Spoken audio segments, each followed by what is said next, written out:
In Deuteronomium 4 vers 9, waarsku Moses die volk Israel, pas net op en wees baie versigtig om solank julle leef nie hierdie dinge wat julle gesien het te vergeet of te verontagsaam nie. Julle moet dit alles vir julle kinders en julle kleinkinders inskerp. Israel het baie dinge gesien. Hulle het God se groot verlossing deur die Rooi See ervaar.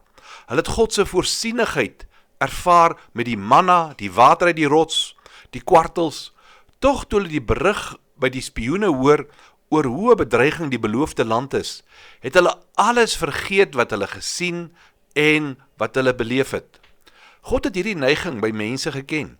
Daarom herinner Moses hulle herhaaldelik in Deuteronomium om versigtig te wees, om nie dit wat God gedoen het te vergeet nie.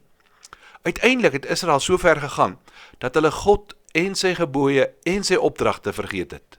Die Here het gesê in Hoofstuk 8 vers 11, pas op dat jy nie die Here jou God vergeet deur sy gebooie en sy verordeninge en sy insettinge wat ek jou vandag beveel, nie te bewaar nie. Weet jy, in 2010 was die wêreld geskok om te hoor van 33 Chileense mynwerkers wat 700 meter onder die oppervlak vasgekeer was. Hulle was daar vasgekeer en in sy boek Deep Down Dark vertel Hector Tobar die storie van die 33 mynwerkers en hoe hulle vir 69 dae daar oorleef het.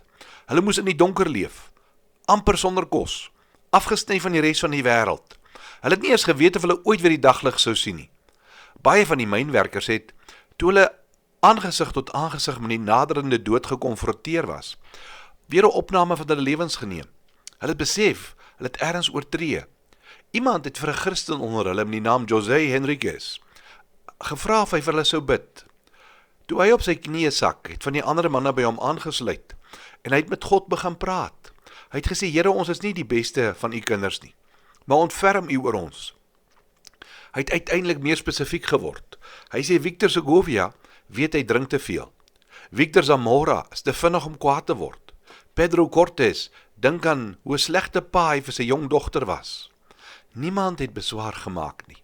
Dit was die begin van iets besonders. Daar in die diep donker, begrawe onder die aarde, met die dood wat hulle in die gesig staar, het die mans weer 'n keer met die Here begin ontmoet en met mekaar. Hulle het elke dag by mekaar gekom vir 'n karige maaltyd, 'n kort preek te hoor, dan op hulle knieë gegaan om te bid. Here, vergewe my vir die kwaadheid in my lewe, vir my vrou en my seun. Of, Here, vergewe my dat ek die tempel van u met dwelms misbruik het. Hulle het aan mekaar gebieg. Ek is jammer dat ek vir jou so kwaad geword het. Ek is jammer dat ek jou nie gehelp het om water te kry nie.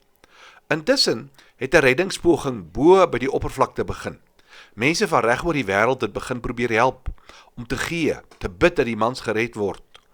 Ongelukkig is die mooiste deel van die storie ook die hartseerste.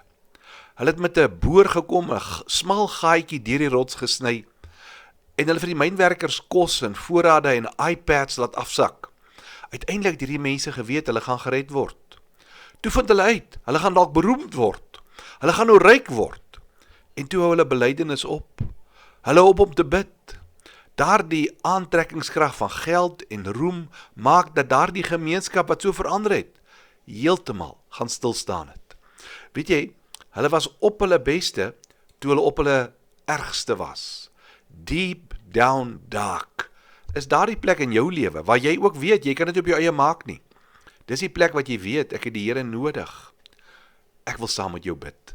Here, ons weet ons het u nodig. Vergewe vir ons, dat ons so maklik tevrede raak met hierdie wêreld. In Jesus naam, amen.